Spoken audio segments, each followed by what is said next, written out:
The smell of burnt egg clung to the air like something unfinished. I stood barefoot in the kitchen, scraping the blackened edge of yolk from the pan, careful not to scratch the enamel. Outside, the orchard was beginning to bloom again, delicate white petals shaking loose in the breeze, floating past the window, like soft reminders of things I once hoped would return. I had woken at 5 as I always did on Mother's Day. Old habits don't loosen easily. I baked cinnamon rolls from scratch, not from the tube Marin likes. I even pulled out the last jar of elderberry jam Victor used to spread thick on toast when he was a boy. I laid the table with the good dishes, the ceramic ones Bram and I bought the first year we finally had money to spare. I warmed the butter. I filled the house with the smell of sweetness and effort. They arrived just past 10. No call ahead, no apology. Victor was on his phone walking in, ahead of Marin, who offered me a distracted air kiss before handing her daughter a tablet to settle a squabble. No flowers, no card. The grandkids barely looked up. Their coats were still on. Victor dropped his keys on the counter. "You didn't have to cook, Mom. We're grabbing lunch with Marin's folks at the river house in an hour." I smiled as if that didn't land where it did. "It's just nice to see you." They ate quickly, barely tasting the food. Marin picked at her plate like it was something she hadn't asked for. I didn't mind, not outwardly. I refilled glasses. I wiped a spill from the baby's chin. Then, as they stood in the foyer gathering their things, Victor turned to the friend he'd brought. I didn't catch his name and said it lightly like a joke meant to land just out of earshot. "This place, it's just Mom's for now. Once the transfer's done, we're putting a hot tub where the barn is." I paused, dish towel in hand. Then came the words that hollowed something out of me. "Let's be honest, Mom's done her part. She doesn't really matter anymore." The jam jar slipped slightly in my grip. I caught it before it cracked. I didn't speak. I didn't blink. I only went back to the pan, scraping gently at the crusted edge, as if the noise might drown out what I had just heard. 3 days later, I heard tires crunch across the gravel path, not the slow, familiar rhythm of a visit, but the brisk, purposeful sound of people who don't intend to stay long. I was rinsing rhubarb at the sink when I looked out and saw them, Victor, Marin, and a man in khakis with a clipboard and mirrored sunglasses. They didn't knock. They didn't wave. The man was already pointing things out as they moved across the yard past the fence. Bram and I built the summer Victor turned 7. The man gestured to the apple trees like they were obstacles instead of roots. He stopped at the old chicken coop and made a circular motion with his pen. Victor nodded. Marin didn't even glance at the house. I dried my hands on a dish towel and watched. No one looked in my direction. Later that evening, after they'd driven off, I stirred a pot of soup that would last me the week and waited. Victor showed up around dusk alone, humming absently as he stepped inside and dropped his bag by the door like he used to when he was still mine. I let the silence sit for a while before I said softly, "Are you planning something with the land, sweetheart?" He didn't look up from his phone. "It's nothing, Mom. Just some ideas. You know, to modernize things a little." I kept stirring. He added casually, "Dad always wanted this place to stay in the family. We're just helping you move into the next phase." The next phase. As if my phase was ending. As if I had nothing left to say about the very soil I'd tended for over 40 years. There was no malice in his voice. That's what chilled me most. He believed he was doing the right thing, that this home was already his to shape, and I was just a figure, passing through its final scenes. I nodded without a word. though something in me quietly began to close. That night, while folding laundry, I thought of the birthday quilt. There was a time when this land didn't hold assumptions, only effort. I used to teach biology during the day, drive home with chalk dust on my sleeves, and change into coveralls before dusk to mend the fence Bram had patched the week before. We dug the foundation of this house with our own hands, dragging stone from the creek bed, arguing over the placement of windows like it mattered more than oxygen. Bram loved this land like it was alive. Said if the roots stayed strong, we would too. He kept bees brewed cider, walked the perimeter of the pasture every morning, with Victor trotting beside him, pretending to be a surveyor with a yardstick and 2 big boots. When Bram got sick, I didn't crumble. I researched every treatment, drove him to appointments 2 counties over, and still made it back in time to feed the hens. I held the clipboard during hospice visits. I held his hand when the breath grew shallow. I held the farm together with duct tape and grit. While Victor finished college on scholarships I filled out late at night by lamplight. After Bram passed, I kept moving, not because I didn't grieve, but because stopping felt like betrayal. Victor graduated, got a job, drifted into Marin's orbit.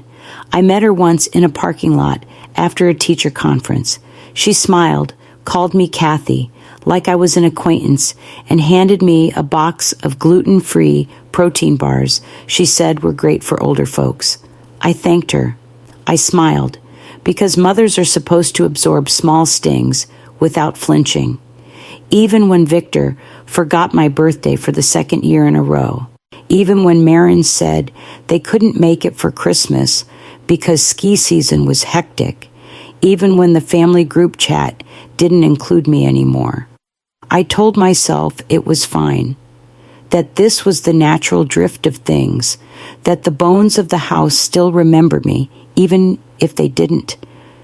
But lately, I'd begun to wonder what remains of a woman once even the walls stop echoing her name. The quilt came next, the one I stitched in secret for their daughter. I started the quilt in February when the snow still sealed the porch door shut each morning. I worked on it after supper, sitting in Bram's old armchair, the needle trembling slightly in my fingers as the thread pulled tight. Each square held something I hadn't been ready to part with before: a corner of Victor's baby blanket, the sleeve of Bram's favorite flannel, a piece of the apron I wore every Christmas morning for nearly 30 years. It wasn't just fabric. It was the architecture of memory. I wrapped it in brown paper and tied it with twine. No ribbons, no store tag. Just my handwriting, steady and small, for Clara. The party was held at Marin's sister's house. I brought lemon bars on a chipped plate and stood quietly near the sliding door while children screamed over a bouncy castle and the adults clustered around craft cocktails. No one asked me to sit. When it came time for presents, I handed the package to Clara and smiled. She peeled back the paper, tugged at the folded fabric, and blinked at it like it was a puzzle missing its instructions. "What is it?" "It's a quilt, sweetheart," I said, gently kneeling beside her. "Each piece has a story." Before I could explain further, she shrugged and turned to a glowing plastic unicorn set already being unboxed by another child. The quilt lay limp beside her.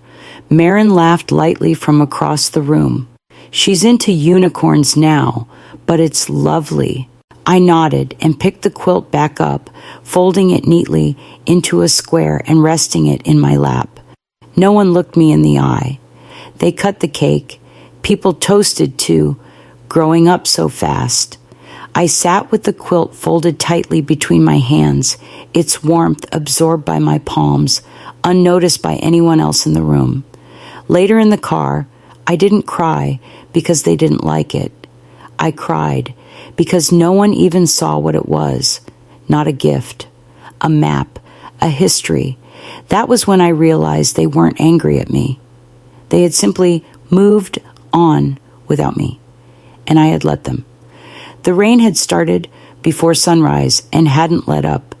It tapped the windows like a metronome, steady and soft, as I rummaged through the pantry looking for my old recipe box. I hadn't used it in years, not since Victor stopped asking for my pecan pie, and Marin announced she was off gluten. Still, I thought baking something might fill the silence pressing in too close that day. I moved aside the sacks of flour, the extra tins of tomato paste, and spotted a loose board along the back corner. My fingers, stiff with age, worked it free. There, tucked behind an old Folgers can, was a thick, fireproof folder I hadn't seen in decades. Bram's handwriting, still sharp and deliberate, labeled the spine, deed and legal, do not remove. I sat right there on the pantry floor, the folder heavy in my lap. The light from the window angled in just enough to catch the dust swirling in front of me like ghost thoughts. I opened it. The first page stopped my breath. The land deed, in my name, just mine, no co-owner, no transfer to Victor, no pending revision. Bram had left it that way on purpose. I saw his signature, at the bottom the loop of his B, always a little crooked. I ran my finger across it, like a seam I hadn't realized was still intact. Victor hadn't asked, he hadn't checked, he'd just assumed I'd handed it all over already. The land, the house, the right to decide what happens next. He made plans, like I was furniture that couldn't speak. And I had been quiet for so long, it almost made sense. Almost. But there it was, proof in black and white that I still held something none of them had thought to value. I closed the folder, pressed it to my chest, and sat in the stillness as Bram's voice rose from memory, calm and firm, the way it used to be when storms rolled in. If you ever feel like you're being faded out, Katie, remember, you built this place too. That night, I didn't bake. I didn't even eat. I sat at the kitchen table, watching the rain slide down the window panes, while a new kind of clarity settled quietly in my bones. The next morning, I made coffee and sat with the deed beside me, like a guest who'd been waiting patiently to be acknowledged. The steam curled up past the edge of the paper as if it too understood the weight of the moment. I didn't feel angry. I didn't feel triumphant. I just felt done. By noon, I had found a name, Laura Epstein, a discreet real estate agent in the next town over. She didn't ask many questions when I called, just listened while I explained quietly and carefully what I wanted. No signs, no open houses, no word to anyone in town, I said. I want this done quietly and completely. No drama. She paused, then said, we can do that. Within a week, she had a buyer, a retired couple from Colorado, looking for quiet land and apple trees. They didn't want to tear anything down. They liked the porch swing. The wife said she hoped to keep chickens. I didn't meet them. I didn't need to. 3 weeks after that first call, I signed the papers with steady hands. The sale closed at $227,000, more than I expected. Not that the number mattered. What mattered was the finality, the soft, unquestionable end of something that had been assumed eternal. I spent that night walking the perimeter of the house with bare feet, like I had when Bram and I were first mapping out the garden. I stopped by the porch post he carved our initials into. They'd faded, but I still found the outline. My fingers traced it slowly. Inside, I wrote a letter and left it on the kitchen table, folded beneath the old vase Marin once said, clashed with their decor. It wasn't long. Just one line. You assumed Victor and I let you. No confrontation, no guilt, just truth sitting there in ink waiting to be found. By dawn, I had packed the last box, locked the door behind me, and slipped the key into the flower pot beside the step. I didn't look back as I pulled away from the gravel drive. I just drove, following the 2-lane road east, where the lake waited beyond the hills. The road curved gently through the Ozarks, past rows of pine and misty hills that seemed to sigh each time the wind passed through. I arrived just before sunset. The cottage was smaller than I imagined, a crooked porch swing hanging from rusted chains, and shutters painted the color of faded cornflower. But it was enough, more than enough. I signed the lease that night, cashier's check in hand, and unpacked only what I needed: a kettle, 3 sweaters, a pair of garden gloves, and Bram's wind chimes. I found a spot near the porch to plant the lavender I'd brought in a grocery bag. Its roots had survived more than one transplant. So had I. In the morning, I brewed coffee and sat by the window, watching the lake breathe. Ducks glided along the edge, unbothered, unaware. The silence here was different. It didn't ask anything of me. It didn't wait to be filled. I went to the local bank and opened an account under my full name, Eulalia Kernshaw. No joint holders, no authorized users. The clerk asked if I wanted to set up family access. I smiled and said no. Then I mailed a check to a women's shelter 2 counties away. In the memo line, I wrote, "From a friend who finally walked away." The second week, my phone buzzed. 2 missed calls, 1 voicemail. Victor's voice was softer than usual, almost hesitant. "Hey, Mom, just checking in. Everything okay?" He didn't mention the house, or Marin, or the kids. Just a flat, cautious pause before the line went dead. I let the message sit. No reply, no need. That afternoon, I gathered wildflowers along the path behind the cottage and arranged them in an old pickle jar. The porch swing creaked with each breeze, the chimes whispering above me like half-remembered music. I sat there long after the sun fell behind the ridge, not thinking of who might call again, but of how good it felt not to be waiting for anyone to notice I was gone. It wasn't until week 4 that the truck appeared. I was trimming lavender along the edge of the porch when I heard the sound of gravel shifting. The rhythm of it was familiar, tires rolling slow, not wanting to arrive too fast. I looked up to see Victor's Navy truck, dust-coated and hesitant, pulling into the narrow path like it didn't quite belong there. He sat behind the wheel longer than necessary.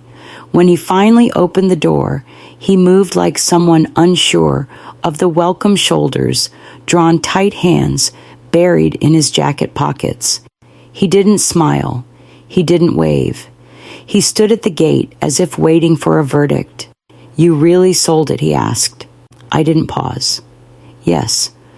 He looked down at his shoes, then back up at me, blinking harder than the sunlight required.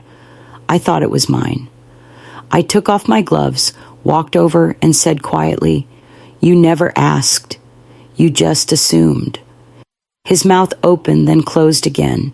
He looked around at the lake, at the porch, at the small pots of herbs along the railing, and I could see the calculation in his eyes. He hadn't imagined me somewhere else. Not like this. Not content. "I didn't mean to make you feel forgotten," he said finally. "But you did," I replied. "And the truth is, I let you. For a long time." He didn't argue. He didn't offer excuses. Instead, he sat on the edge of the porch step, like he used to when he scraped his knees as a boy. The years were in his face.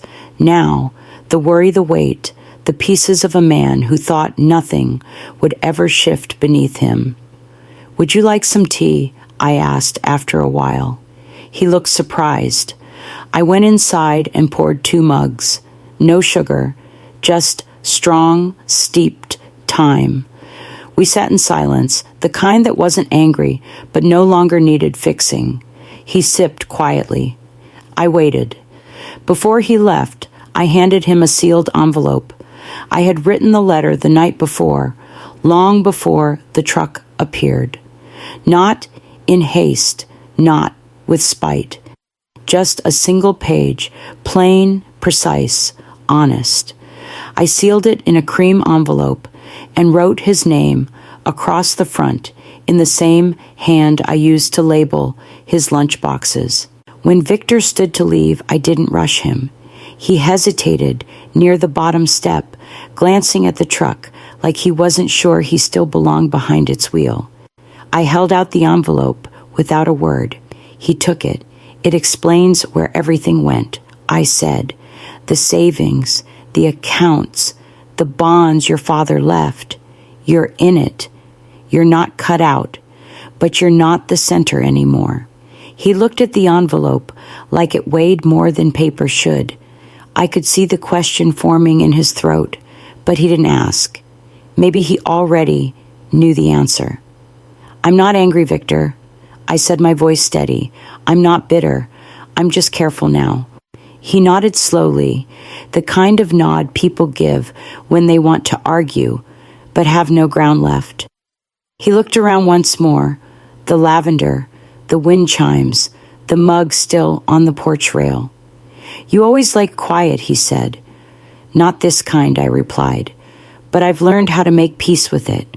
He turned toward the truck, took a few steps, then paused.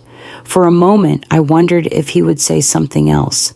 Apologize, remember, but he didn't. He just looked back at me. Once really looked like he hadn't in years. I met his eyes, and neither of us blinked. Then he got in, started the engine, and pulled slowly down the drive. I didn't wave. I didn't follow. I stood there, one hand on the porch rail, watching until the trees swallowed the dust behind him. That night, I stayed outside until the stars came out. The sky above the lake held more quiet than I'd ever known, not heavy, not hollow, just whole. I sat with it like an old friend, and for the first time in years, I felt complete without being claimed. The wind picked up just after sunset, rustling the lavender and carrying the scent through the screen door. I sat on the porch legs tucked beneath me, a mug of chamomile cooling in my hands. The wind chimes swayed softly above their tones, low and uneven, like a lullaby made from old bones and memory. The garden had begun to bloom, not wildly, not all at once, but enough to make me smile each morning. A few stubborn dahlias, marigolds curling toward the sun. The beginnings of something rooted even in new soil. No one knew where I was, not Marin, not the grandkids, not the neighbors who once borrowed sugar without looking me in the eye. And for the first time, that fact didn't sting. It didn't ache. It felt like power. I was no longer a name on their schedule, no longer a body to manage or a title to inherit. I had become someone unclaimed, a woman without attachments, without expectations, and without apology. I whispered into the dusk, not to the lake, not to the wind, but to the version of myself I had finally come home to. They thought I had disappeared, I said. But I had only begun. For so long, I had equated love with proximity, with being available, with saying yes even when I meant no. But love is not a hallway we stand in forever, waiting to be let back in. Sometimes love means stepping out entirely and closing the door behind you. To those listening, if you are to the women sitting in silence, folding laundry while they vanish inside a house they once made whole, Have you ever had to leave the people you loved just to remember who you were? Your silence isn't surrender. Sometimes it's survival, and sometimes it's the first sound of becoming again.